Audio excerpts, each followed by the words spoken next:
Damos la bienvenida al doctor Simón Pachano. Él es analista, profesor de Ciencias Políticas de la Flaxo, columnista de Diario El Universo. Ante todo, quisiéramos comprobar nuestra señal de comunicación con el doctor Pachano. Doctor Pachano, buenos días. Buenos días. Un gusto estar con ustedes. Si fuera tan gentil y podría activar su cámara, pues estamos también en vídeo a través de las redes sociales. Listo, ahí estamos. Muchas gracias. Perfectamente. Le saludamos al doctor Pachano. Quisiéramos hacer una pregunta de carácter muy general, pues lo que está sucediendo en el país tiene múltiples aristas. ¿Cómo llegamos, en su criterio, a la coyuntura de este primer año de gobierno? Bueno, yo creo que hay un aspecto digno de destacar en lo positivo, que fue la vacunación. Me parece que en eso todas las personas estamos de acuerdo en que fue un hecho, una acción muy positiva del gobierno. Sin embargo, tenemos varios aspectos que podrían calificarse más bien de negativos, o por lo menos de todavía promesas incumplidas. Por ejemplo, todo lo que tiene que ver con la generación de empleo. Si bien es cierto que hay un mejoramiento con respecto a los indicadores de la pandemia, pero todavía distamos mucho de volver por lo menos a los niveles del año 2019.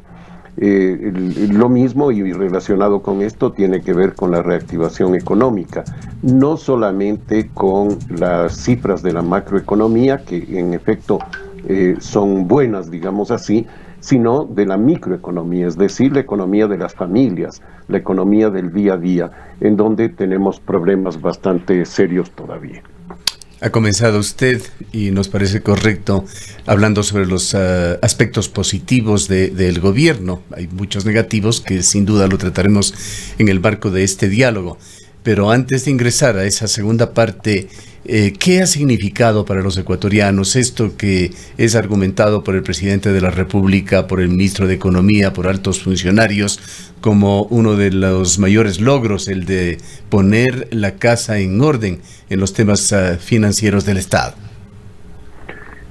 Sí, yo creo que eso va a tener una repercusión en los próximos meses. Eso no se lo ve inmediatamente en términos de la vida cotidiana. Es decir, estabilizar la macroeconomía, estabilizar las cuentas del Estado, tener una reserva monetaria significativa, una apertura a las fuentes de crédito, no se ve inmediatamente. Eso se va a ver dentro de un tiempo, si es que el gobierno toma las medidas que debería tomar, que es destinar esos recursos y lograr, digamos, que esa estabilización en lo macro se exprese en la vida cotidiana de las personas. Para ello tiene que tener un programa, digamos, de política social, una política social muy clara, que me parece que es ahí donde está el talón de Aquiles, digamos, del gobierno nacional. Doctor Pachano, muy buenos días. Precisamente en cuanto a este tema se habla de la reducción de la brecha fiscal, de la reducción de el riesgo país, pero la situación de las familias ecuatorianas no llegan a percibir estos aparentes beneficios en la vida diaria. La situación del empleo continúa con 7 de cada 10 ecuatorianos desempleados o en la informalidad. Vemos la propia situación de los hospitales absolutamente desabastecidos. Las cirugías han tenido que suspenderse, postergarse por varios meses, en algunos casos precisamente por la falta de insumos. Vemos toda la crisis en materia de seguridad. Vemos lo que está pasando, por ejemplo, con el registro civil. Entonces, ¿cómo hacer o cómo entender, digamos así, desde el bolsillo de los ecuatorianos estos procesos? Buenos días, muchas gracias. Yo creo que es muy complejo el tema que usted plantea, porque tiene múltiples aristas, digamos, y sí, por supuesto, todos esos temas que señala son fundamentales de ir abordándolos, no solo en términos del análisis que estamos haciendo, sino que debe el gobierno y los gobiernos locales también abordar esto. Empezaría señalando que si bien tuvimos un proceso de vacunación exitosísimo, uno de los más exitosos, quizá el más exitoso del continente latinoamericano. Sin embargo, a la vez nos puso frente a una realidad muy clara, que es la de un sistema de salud deficitario, un sistema de salud, yo no diría en crisis, sino porque crisis significaría que antes estuvo bien, y yo creo que lo que nos demuestra el sistema de salud ecuatoriano es que no existió como tal, que tuvo fallas, que tuvo vacíos, desde su conformación, quién sabe desde cuántos años atrás. Entonces, creo que ahí tenemos un tema que el gobierno debe atacar con todas sus fuerzas, debe tratar de estructurar un sistema de salud, digamos, que pueda responder a las necesidades de la población.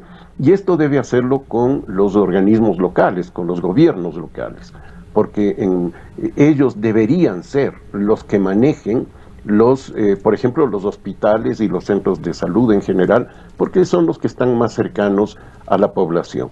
Eso en primer lugar. En segundo lugar, me parece que respecto a lo que usted señalaba de cuándo se puede ver el efecto de esta, digamos, de esta mejoría en las cuentas nacionales, en la situación de las personas.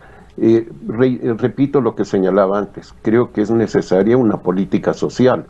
El problema del gobierno en este aspecto es que muchos de sus integrantes, no sé si todos y no sé si es la tendencia predominante, pero muchos de sus integrantes consideran que lo que se debe hacer es buscar que haya crecimiento económico y que el crecimiento gotee hacia los sectores más necesitados.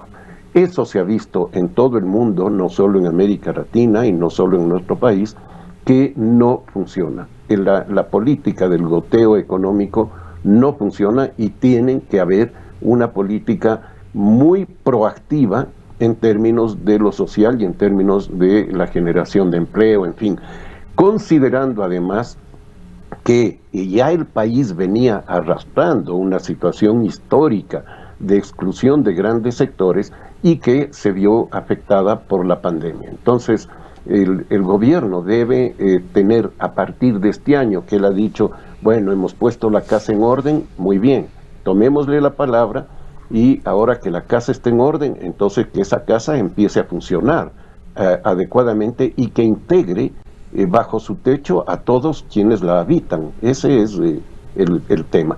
Y respecto a la seguridad, bueno, ahí los especialistas señalan que ese es un tema que hay que abordarlo en una forma integral. Perdóneme, doctor Pachano, sería el tema más importante y puntual en lo negativo. Algunas encuestas dan cuenta de que la primera preocupación de los ecuatorianos a nivel nacional, aquí en Cuenca no es la excepción, es la seguridad. Va por encima del 50% quienes piensan así, especial sobre todo en la violencia, la crisis carcelaria. Acabábamos de escuchar a un analista cuencano de la Universidad de Cuenca, Marcos Alamea, quien hablaba de un Estado fallido en las cárceles que va contaminando a los centros urbanos en el país. Sí. Decía que el tema de la seguridad es muy complejo. Yo no me atrevo a entrar en ese porque no soy especialista en ese campo, pero de lo que dicen los expertos, es un tema que hay que abordarlo multidimensionalmente. Es decir, ahí hay que tener una política digamos, de seguridad propiamente dicha, con los organismos de seguridad, con un buen sistema de inteligencia, con una policía especializada, con centros carcelarios que sean, digamos, de rehabilitación de las personas y no de reclusión y de escuelas de delito. Tiene que haber todo un manejo, digamos, internacional. Estamos frente a un tipo de delincuencia internacional, transnacional, no es solamente del país, en fin. Es decir, creo que ahí tiene que diseñarse una política integral y que debería el gobierno comenzar ya a hacerlo y a aplicarla. Doctor Pachano, ¿cuánto de todo esto pasa efectivamente por la crisis económica? ¿Cuánto pasa quizás por negligencia? ¿Cuánto pasa también por la intención de implementar un modelo que, de acuerdo a algunos sectores, lo que intenta es mostrar un servicio estatal o gubernamental, sea en salud, en educación u otros, como el registro civil, por ejemplo, ineficiente para poder avanzar en un programa privatizador? ¿Cuáles son las consideraciones que tiene usted respecto de estos temas? Una buena parte de esto, por supuesto, tiene que ver con problemas, digamos, internos y con gestión del gobierno. Por ejemplo, la escasez de recursos para atender políticas básicas, políticas públicas básicas como la educación, ¿no? La educación pública vemos que tiene problemas muy serios, que hay una reducción incluso de sus recursos. Estamos viendo en estos días que muchas escuelas y colegios de la región costa no han podido abrirse porque no tienen las condiciones físicas para hacerlo, para recibir a los estudiantes ya de manera presencial. El otro aspecto, lo mismo podríamos decir en salud, ¿no es cierto? El otro aspecto es el de los ingresos de las familias. El gobierno tiene que preocuparse de diseñar una política económica que tienda a generar empleo. Usted hacía muy acertadamente la referencia a la proporción de personas que tienen un empleo formal, digamos, ¿no? Que son 1/3 de la población económicamente activa. Eso nos sitúa en los niveles más bajos dentro de América Latina. Por lo tanto, ahí hay que hacer una política que tienda a ser generadora de empleo. Y ahí hay, digamos, dos opciones que no son excluyentes, que la una es crear más empleo público por medio, por ejemplo, de actividades de infraestructura, construcción de carreteras, infraestructura educativa, infraestructura sanitaria, en fin. Y la otra es incentivos al sector privado para que genere empleo precisamente. Digo, no son excluyentes, se las plantea muchas veces como excluyentes, pero no lo son, y creo que hacia eso debe apuntar el gobierno como prioridad en términos económicos. En términos generales, también al gobierno de Lasso se le ha criticado mucho por falta de decisión, esta situación de crisis de gobernabilidad en el país, entendiendo gobernabilidad en ese amplio sentido de un estado de equilibrio dinámico entre el nivel de las demandas sociales y la capacidad del sistema político para responderlo. Está por una parte la falta de sintonía con la Asamblea Nacional, pero también, y esto recogiéndolo de varios analistas de prestigio del país que han estado con nosotros en los últimos días, critican una falta de decisión del gobierno de enfrentar los problemas a fondo, empezando por esa compleja relación política entre la Asamblea y otros actores políticos del país. Ahí hay dos aspectos. El uno es que desde su nacimiento, el gobierno, desde el hecho de que se eligieron los diputados o asambleístas en la primera vuelta, se sabía ya que era un gobierno de minoría, un gobierno que iba a tener problemas muy serios en la relación con la Asamblea y que volvíamos a tiempos conocidos en el Ecuador, que eran los de las mayorías móviles o las alianzas fantasmas, como las llama un colega Andrés Mejía. Ese es un primer mal congénito, podríamos decir, del gobierno. Y el segundo, que viene a añadirse a este y a echar leña al fuego, digamos, es que el gobierno no tiene un equipo político. El gobierno, desde el comienzo también, se vio que podía tener tal vez un equipo económico, pero no tiene un equipo político y no lo tiene todavía. En un determinado momento tuvo el apoyo de ex militantes de la democracia popular o democracia cristiana, como Alexandra Vela, su subsecretario Manuel Fuertes, en fin. Pero incluso esa alianza o esa participación ya no está. Por lo tanto, quedó mucho más huérfano de capacidad de acción política. Y ese es un tema que es muy difícil que el gobierno pueda superarlo, porque no sé si a esta altura va a encontrar personas o un partido político que quiera embarcarse con él para sustituir o para llenar ese vacío. El tema de la muerte cruzada quedó atrás, pasó ya quizá el momento en que podía o debía haberlo utilizado el Ejecutivo, hablando de decisiones fuertes, sólidas, definitivas. Y por otra parte le preguntaría, ¿qué puede hacer el gobierno con esta iniciativa de consulta popular, que es la que aparentemente la viabilizará en este segundo año? Yo creo que es un error del gobierno ir a la consulta popular. A mí me parece que una consulta en estas condiciones actuales va a ser contraproducente. ¿Por qué? Porque ya tenemos larga experiencia de que las consultas se ganan o se pierden de acuerdo no a lo que se pregunta, no a los temas sobre los que se consulta, sino a la mayor o menor aprobación del gobierno. Cuando los gobiernos han tenido fuerte grado de aprobación, han ganado las consultas. Cuando han tenido bajo nivel de aprobación, las pierden. Y en este caso es muy probable que pregunte lo que pregunte el presidente de la República, puede encontrar una respuesta negativa en la mayor parte de preguntas. Entonces, creo que es contraproducente, como decía hace un momento. ¿Cómo ve, por otra parte, la influencia que pueda tener el entorno político en Latinoamérica?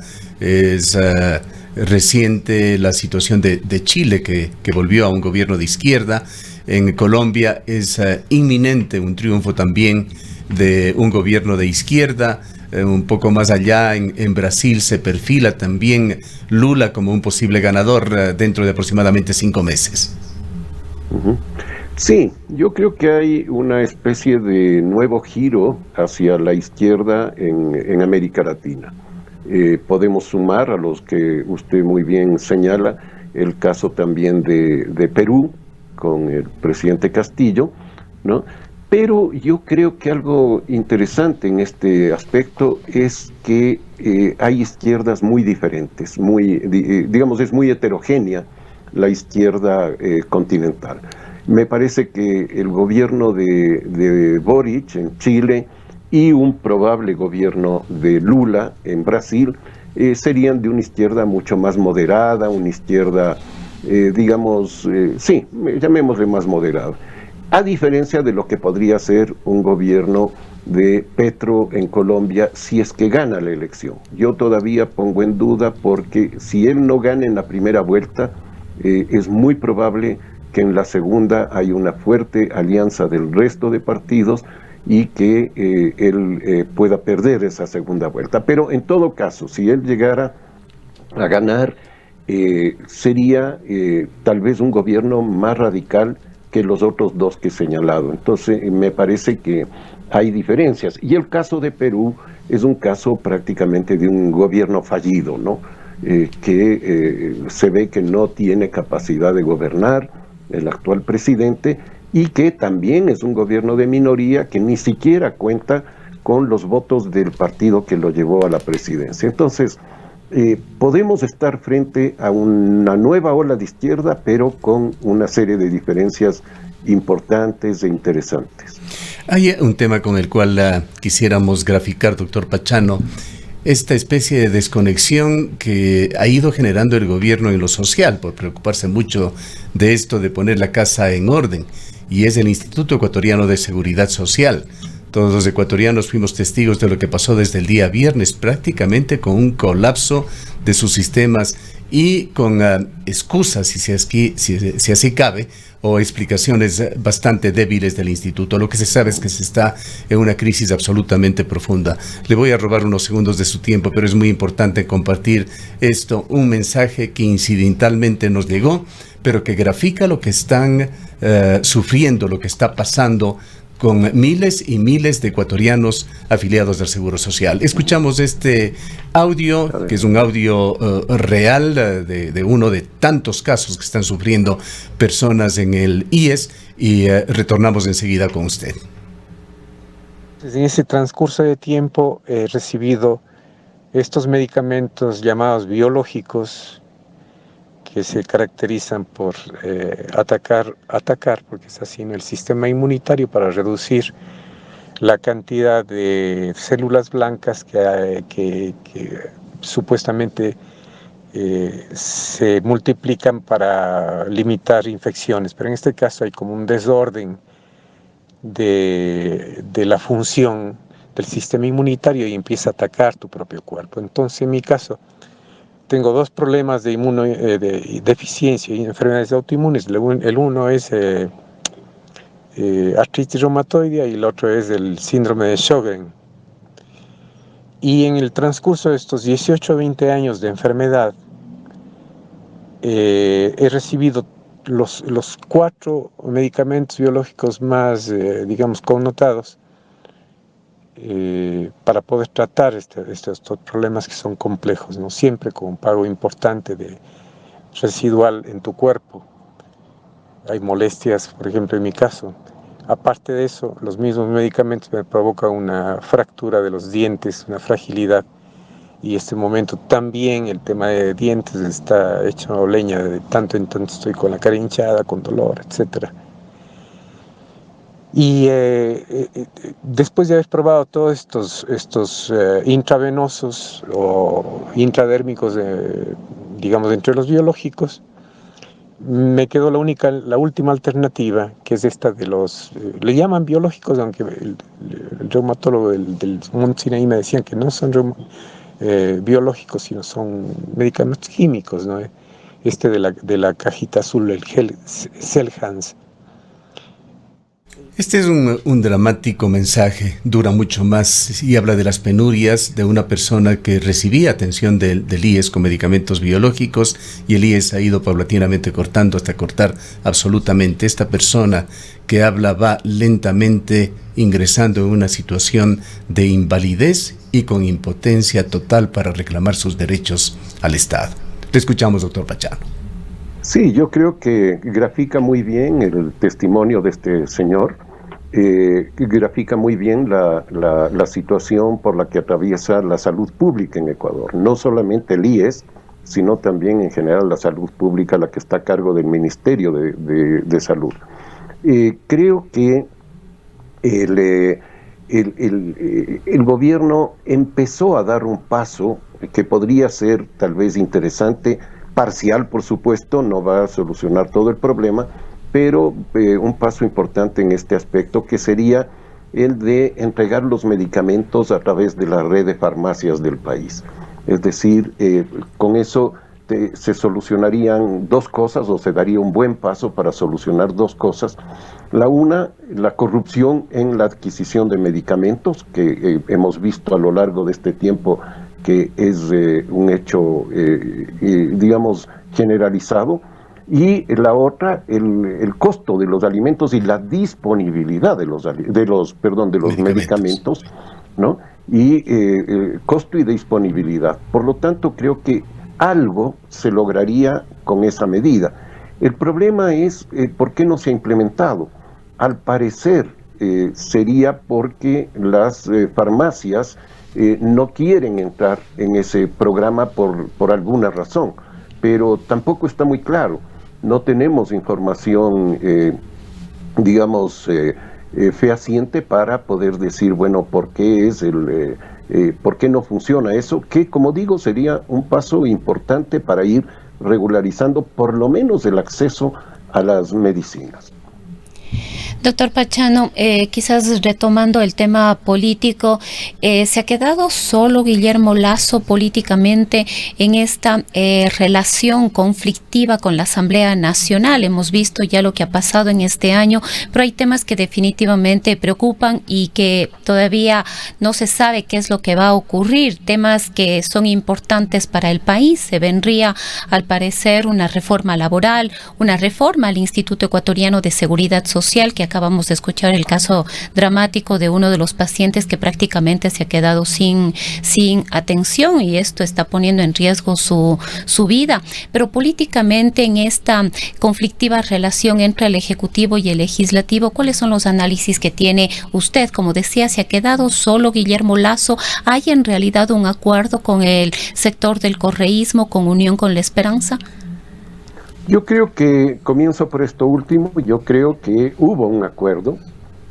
Fue el acuerdo para que el bloque de UNES, la bancada de UNES, mire para otro lado y se abstenga en el voto de la ley tributaria, dejar pasar por el Ministerio de la Ley. Eso me parece que fue el primer paso, digamos, el primer... Sí, cuando se concretó, comenzó a concretarse el acuerdo. El segundo paso fue el voto de algunos de los integrantes de la bancada oficialista, de la bancada de gobierno, por las amnistías, que iban sobre todo dirigidas a líderes o integrantes del correísmo y también a algunos líderes sociales.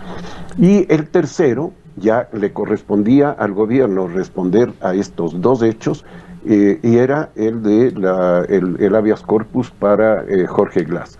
Sin embargo, me parece que la reacción del país fue tan fuerte en contra de esto que el gobierno tuvo que retroceder, tuvo que frenar eso y retroceder, pero en este momento se encuentra, yo creo, en una situación muy compleja por esos hechos, porque fue muy claro que el gobierno dejó pasar el habeas corpus, no hizo lo que debía hacer, que era oponerse al habeas corpus cuando éste se presentaba, y había una serie de aspectos jurídicos que le permitían decir, oiga, esto no va.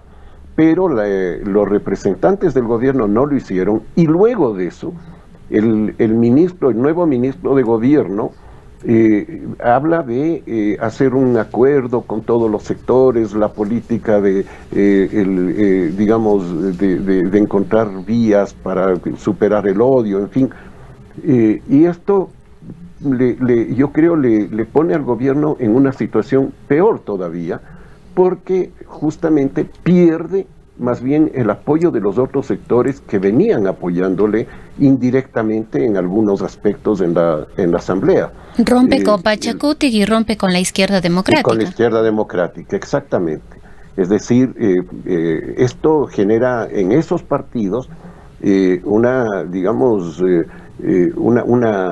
sospecha, una inseguridad respecto a qué es lo que quiere el gobierno, y el gobierno se queda en este momento en un limbo porque tampoco puede hacer explícita su alianza con el correísmo. Entonces creo que esto reitera o ratifica lo que señalaba antes, de que el gobierno no tiene un equipo político, no tiene una conducción política, no tiene quien le piense y le haga la política. Entonces creo que es un problema muy serio que quizás, y retomo alguna de las preguntas anteriores que me hacía don Gustavo Cardoso, el de la muerte cruzada. Quizás todavía podría el gobierno acudir a la muerte cruzada para redefinir la situación de las fuerzas políticas en el país, ¿no? Porque estaría obligado a convocar a elección. Pero el gobierno tiene mucho temor de eso y no creo que lo haga. El doctor Simón Pachano es analista, profesor de Ciencias Políticas de la Flaxo, columnista del Universo. Le agradecemos por su presencia, doctor Pachano. Muchas gracias a ustedes. Un saludo, y a la audiencia cuencana sobre todo. Gracias.